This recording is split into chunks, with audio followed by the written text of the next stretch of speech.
Kami di sini akan menjelaskan mengenai materi basis data. Kami terdiri dari 5 anggota. Yang pertama, saya sendiri bernama Erniati. Yang kedua, Nur Aisyah. Yang ketiga, Suhaira. Yang keempat, Tio. Yang kelima, Resi. Saya akan menjelaskan mengenai model data. Model data merupakan kumpulan perangkat konseptual untuk menggambarkan data, hubungan data, semantik atau makna data, dan batasan data. Tujuannya untuk menyajikan data agar mudah dimodifikasi dan dimengerti. Jenis model data. Secara garis besar, model data dibagi menjadi 3 macam. Pertama, model data berbasis objek, merupakan himpunan data dan prosedur atau relasi yang menjelaskan hubungan logik antar data dalam suatu basis data. Yang kedua, model data berbasis record. Model ini berdasarkan record atau rekaman untuk menjelaskan kepada pemakai mengenai hubungan logik antar data dalam basis data.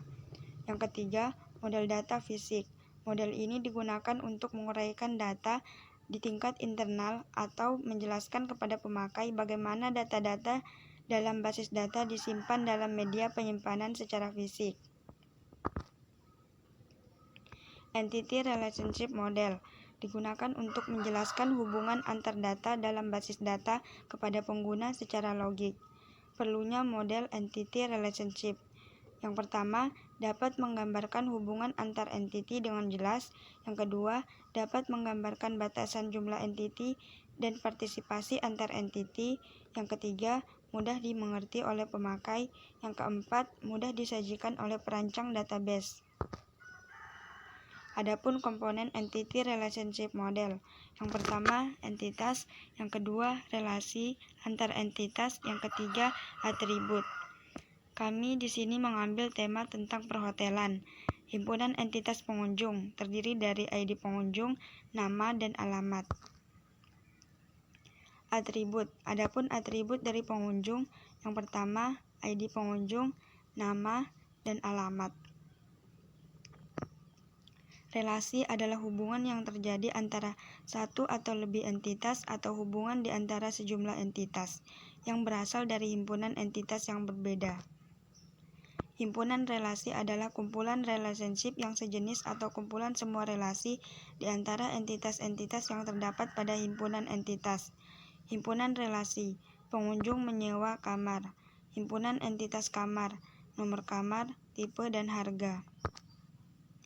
Relasi antara himpunan entitas pengunjung dan himpunan entitas kamar. Kardinalitas atau derajat relasi. Kardinalitas relasi menunjukkan jumlah maksimum entitas yang dapat berelasi dengan entitas pada himpunan entitas yang lain. Macam-macam relasi. Pertama, one-to-one. Yang kedua, satu atau kebanyak yang disebut one-to-many. Yang ketiga, many-to-many. Yang keempat, many-to-one. Adapun diagram dari entity relationship. Yang pertama, persegi panjang. Yang kedua, oval. Yang ketiga, belah ketupat. Yang keempat, garis. Saya akan menjelaskan mengenai model data. Yang pertama, tahap pembuatan diagram entity relationship awal.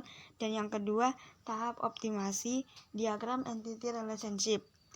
Langkah teknis menghasilkan diagram entity relationship awal.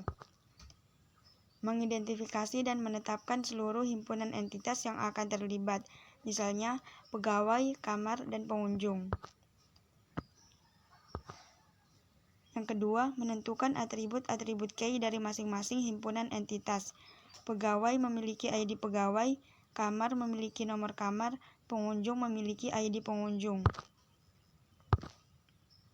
Yang ketiga, mengidentifikasi dan menetapkan seluruh himpunan relasi di antara himpunan entitas yang ada beserta progen key-nya. Pegawai melayani pengunjung, pengunjung menyewa kamar.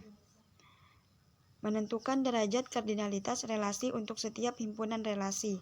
Satu pegawai melayani banyak pengunjung menyewa satu kamar. Yang kelima, melengkapi himpunan entitas dan himpunan relasi dengan atribut-atribut deskriptif. Satu pegawai melayani banyak pengunjung. Banyak pengunjung menyewa satu kamar. Diagram Entity Relationship dengan kamus data. Pendeklarasian atribut-atribut dapat dipisahkan dari diagram Entity Relationship dan menyatakannya dalam sebuah kamus data. Varian entitas. Himpunan entitas yang dilibatkan dalam sebuah diagram Entity Relationship adalah himpunan entitas kuat, namun bisa juga himpunan entitas lemah. Subentitas merupakan himpunan entitas yang beranggotakan entitas-entitas yang merupakan bagian dari himpunan entitas yang lebih utama. Varian relasi. Relasi yang terjadi di antara dua himpunan entitas yang berbeda disebut sebagai relasi biner. Yang pertama, relasi tunggal. Yang kedua, relasi multi-entitas. Yang ketiga, relasi ganda.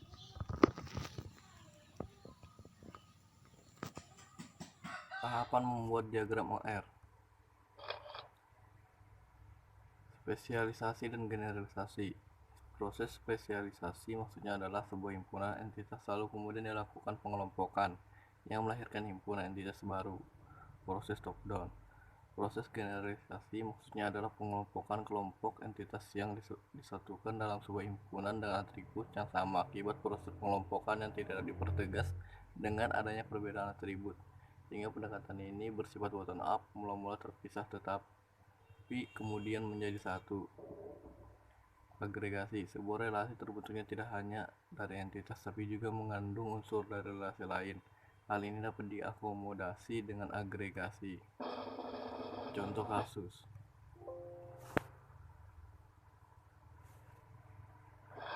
Gambarkan diagram entity relationship dari kasus berikut. Sebuah perusahaan mempunyai beberapa bagian masing-masing, bagian mempunyai pengawas dan setidaknya satu pegawai. Pegawai harus ditugaskan pada paling tidak satu bagian tetapi dapat pula beberapa bagian. Paling tidak satu pegawai mendapat tugas sebuah proyek. Kode-kodenya adalah nama bagian proyek, pengawas pegawai, nomor pengawas, nomor pegawai, dan nomor proyek. Langkah teknis penyelesaian: mengidentifikasi dan menetapkan seluruh himpunan entitas yang terlibat, menentukan atribut-atribut key dari masing-masing himpunan entitas, mengidentifikasi dan menetapkan seluruh himpunan relasi di antara himpunan entitas yang ada beserta foreign key-nya, menentukan derajat atau kardinalitas relasi untuk setiap himpunan relasi. Selesai untuk tahap awal membuat diagram OR. Assalamualaikum warahmatullahi wabarakatuh. Saya akan menjelaskan tentang materi penerapan basis data. Transformasi model data ke basis data fisik. Entity relationship diagram bisa dituliskan menjadi suatu basis data secara fisik. Transformasi umum atau dasar.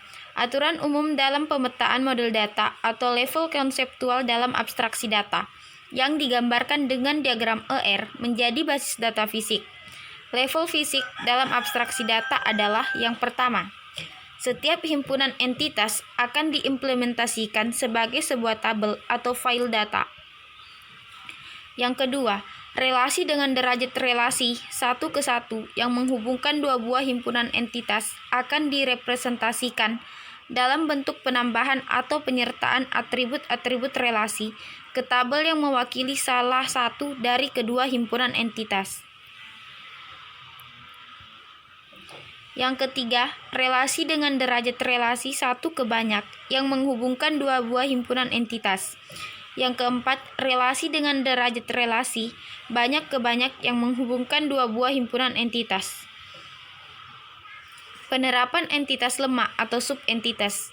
Penggunaan himpunan entitas lemak atau weak entity set dan subentitas dalam diagram ER diimplementasikan dalam bentuk tabel sebagaimana himpunan entitas kuat atau strong entity set. Bedanya, jika himpunan entitas kuat sudah dapat langsung menjadi sebuah tabel utuh atau sempurna, walaupun tanpa melihat relasinya dengan himpunan entitas yang lain. Sedangkan himpunan entitas lemah dan subentitas hanya dapat ditransformasikan menjadi sebuah tabel dengan menyertakan pula atribut key yang ada di himpunan entitas kuat yang berelasi dengannya. Penerapan relasi tunggal. Penerapan relasi tunggal atau unary relation. dari himpunan entitas yang sama dalam diagram ER tergantung pada derajat relasinya.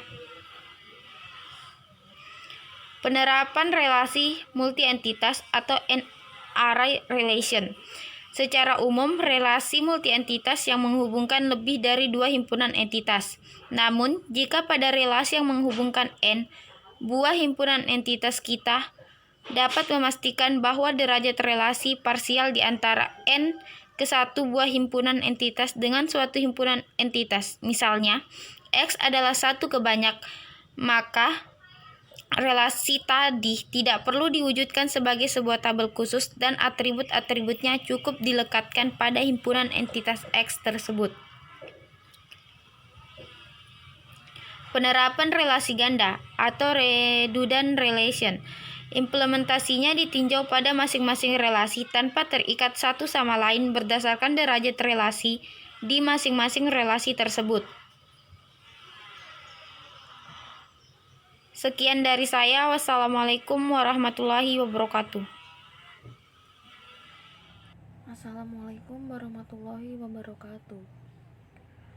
Saya akan menjelaskan tentang bahasa query terapan. Struktur dasar. Sebuah ekspresi SQL dasar sebenarnya hanya terdiri atas 3 klausa, yaitu select, from, dan where. Yang pertama, klausa select.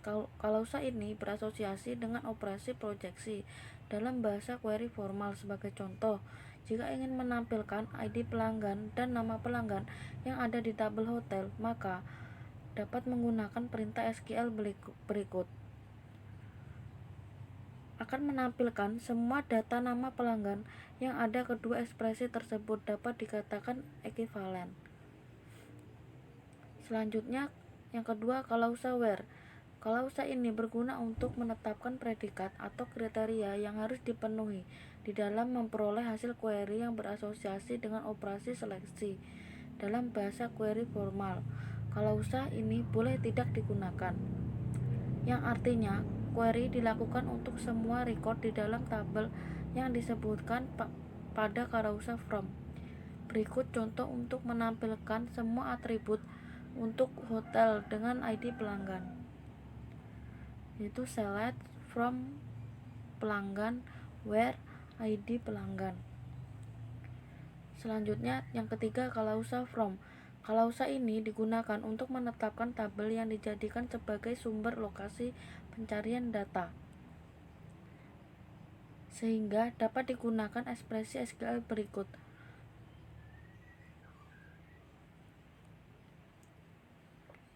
Yang selanjutnya, pengurutan hasil query. Dengan menggunakan ekspresi dasar SQL dengan 3 klausa select, from, dan where, maka hasil query ditampilkan dengan urutan yang sesuai dengan struktur penyimpanan yang diterapkan pada tabel query. Jika digunakan struktur penyimpanan heap tabel tanpa indeks primer, maka hasil query ditampilkan berdasarkan kronologis penyimpanannya. Jika terhadap tabel query digunakan struktur penyimpanan sekuensial berindeks, yaitu tabel yang memiliki indeks primer, maka hasil query akan ditampilkan sesuai dengan atribut yang menjadi dasar indeks primernya. Selanjutnya, jika ingin menampilkan hasil query dengan urutan berdasarkan atribut tertentu yang diinginkan, maka dapat ditambahkan klausa order by. Misal, tabel pelanggan memiliki indeks primer berdasarkan atribut ID, sehingga hasil query ke tabel ini akan disusun berdasarkan nilai atribut pelanggan tersebut. Tapi ingin menampilkan record pelanggan berdasarkan urutan namanya, ekspresi SQL-nya adalah select from pelanggan, order by nama pelanggan. Urutan berdasarkan nama tersebut disusun secara menarik dari abjad nama terkecil hingga terbesar. Selanjutnya, jika ingin menampilkan berdasarkan atribut umur, tapi secara menurun dari pelanggan termuda hingga pelanggan tertua, maka pada klausa order by disertakan pula klausa dates seperti berikut. Fungsi agregasi. Di samping menampilkan nilai-nilai atribut yang ada di dalam tabel, sering pula ada kebutuhan yang menampilkan data-data agregasi, seperti banyak record total nilai suatu atribut, rata-rata nilai atribut terbesar ataupun nilai atribut terkecil. Data agregasi semacam itu dapat diperoleh dengan menggunakan fungsi-fungsi yang juga ditemukan padanya dalam bahasa query formal berikut: cout, sum, average, max, min. Bahasa query terapan lanjutan. Nilai 0.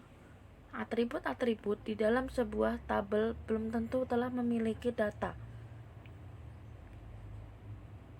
dengan nilai khusus yaitu 0. Dalam query ada pelakuan khusus terhadap keberadaan nilai 0.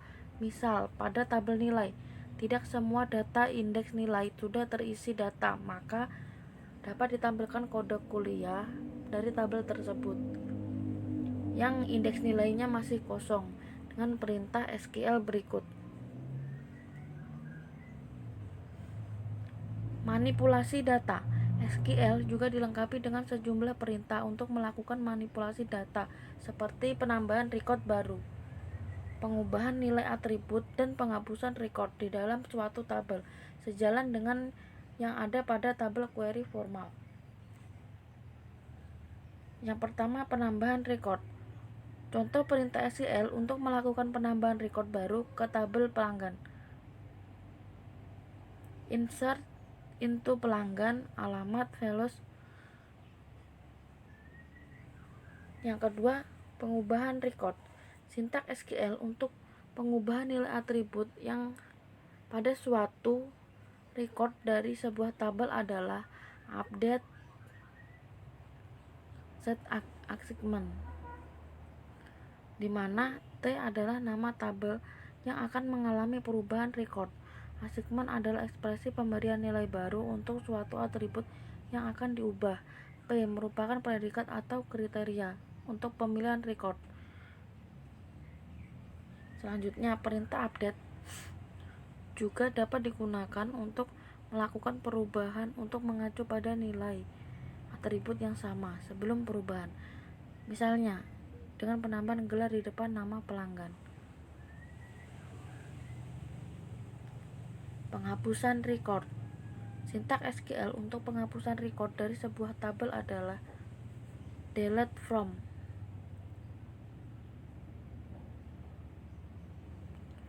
Perintah SQL untuk penghapusan semua record dari tabel pelanggan sehingga tabel pelanggan menjadi kosong, yaitu dengan menggunakan delete from pelanggan.